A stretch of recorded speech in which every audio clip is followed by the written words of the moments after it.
आप सबके घर के लड़का मंच के पुरान कलाकार अपन गुरु जी के गांव डुमरी में उपस्थित बानी। ऐजा के तमाम चाचा भैया बड़ बुजुर्ग नौजवान भाई लोग गोलुआ सब के ऐजे से पैर छू के प्रणाम करता। जय हो जय हो। हम चाहब कि तने एगो सगरे से ताली बजा के आशीर्वाद मिले के चाहिए। तालिया तालिया। और मंच पर उपस्थित गुरु जी कमलवास कुंवर जी के पैर छू के प्रणाम करतनी। जय हो। और साथ ही साथ परिवार के पूरा सदस्य के बाली भैया, सुग्रीव भैया, उपेंद्र भैया, एगो परिवार के सदस्य ही समझेला लोग, तो सबके स्वागत करतनी, अभिनंदन करतनी। और हमरा सामने जे भी लोग होता सबके तो हम नाम नहीं रख सकत, अगर नाम रखल जाए तो टाइम बीत जाए। जे भी हमरा आगे पीछे जितना लोग लौकता, बड़ गार्जियन लोग, गणमान लोग, जे भी लोग आइल बा, सबके एक बार में हम प्रणाम करतनी।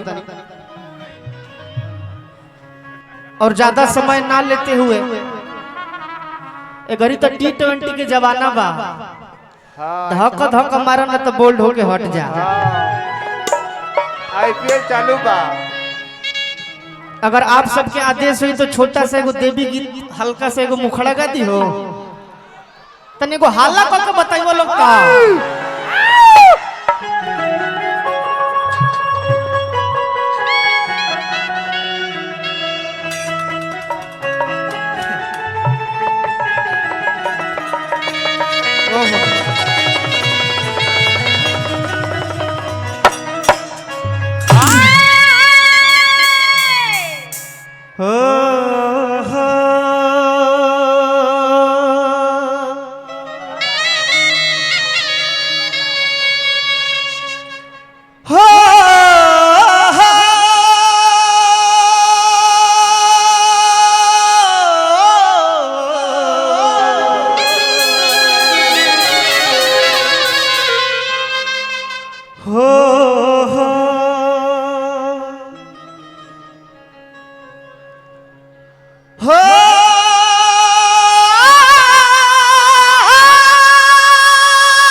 देखी, गीत संगीत के डिपार्टमेंट माई शारदे के हा,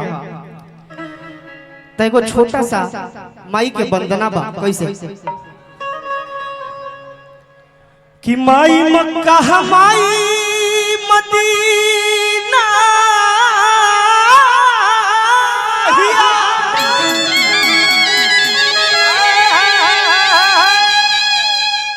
माई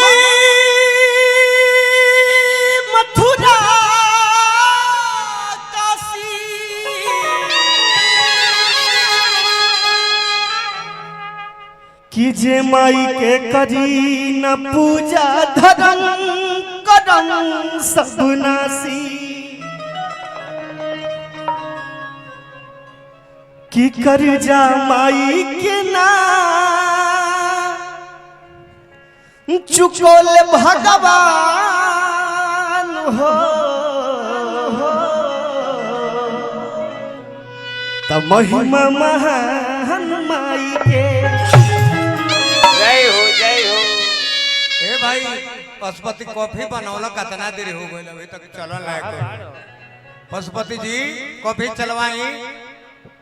लेकिन कहे के बका कि जाओ ना बोले हो मैया, अरे सिक्कियो ना डोले हो। आज अपन बेटा संग वो नाचे के बा, अपन कलाकारी दिखावे के बा। कुंवर कट जन होला असली कि जाओ ना बोले हो मैया, अरे सिक्कियों ना डोले हो ले हो। नरमुंडा स्वामी जी बहुत अच्छा कलाकार और बहुत अच्छा मित्र और बड़े भाई हमारे। एक बार भैया खाली तनी जोरदार ताली बजे। जय हो नरमुंडा स्वामी। बिल्कुल बहुत सारा फिल्म में रहुआ इनका के देखले हो खो।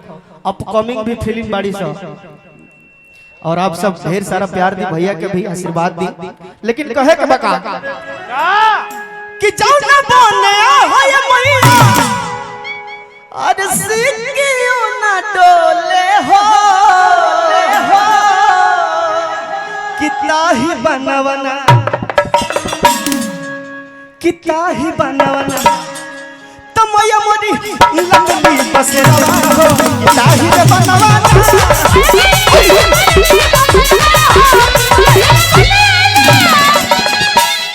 एकरा के हाव में ला हाफ में ला उहे भाव में कि जाओ ना बोले हो ये मैया तनी से फास्ट करके जाओ ना बोले हो ये मैया सिक्कियों ना डोले हो ताही बनवा ये कट चली आ यही पर नाचे के बा कि ताही बनवाना तमया मोदी लमली बसेरा हो ताही बनवाना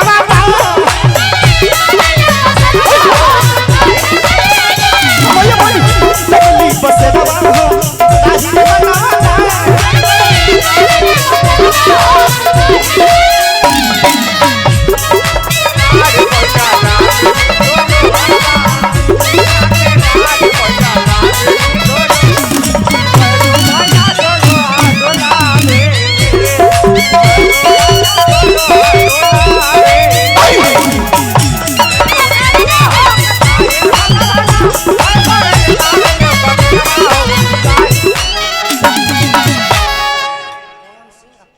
देखिए गोलुआ के गायकी में डिस ब्रेक जैसे कहल बा पुरान घर में भुरकी बाली भैया आ कपार में चुरकी आ गीत गौनई में मुर्की कि बड़ा महत्व होला।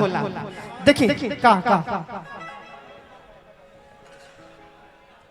पवन सिंह अरख आ पंकज आदर्श डुमरी भैया के तरफ से बहुत पुरस्कार हजारों हजार के पुरस्कार प्रणाम भैया के। लेकिन मुर्की ले लो हमें कि कह चबेला कहला बेला एक सेकंड के चाहता कि गोलुआ नाच देबो भाई अरे नाचो तनी एक बार तनी हाला को के जोर से तनिया वो मिजाज में तनी बांध के बान्हा तो कह चबेला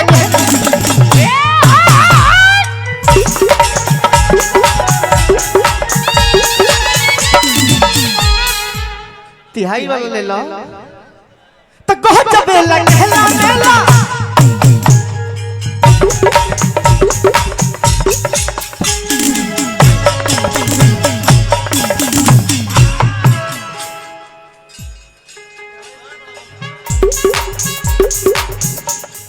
तेरी नजर से खेला करो भाई हो। फिर से रुक दो अच्छा केकरा अच्छा लगा भाई तनी हाथ उठावे तो ऐसे ना ताली बजा के। बहुत अच्छी कलाकार ज्योति, आप लोगों का क्या नाम है? मुस्कान बच्ची है लेकिन बच्ची नहीं है, हमको पता है। क्या नाम है? मोनिका। लेकिन दिखा दो ज्योति, कहे के बता अगर अच्छा लगी तो तनी ताली बजा दिया। दिखा देवे के बाद वही कि गोह चबेला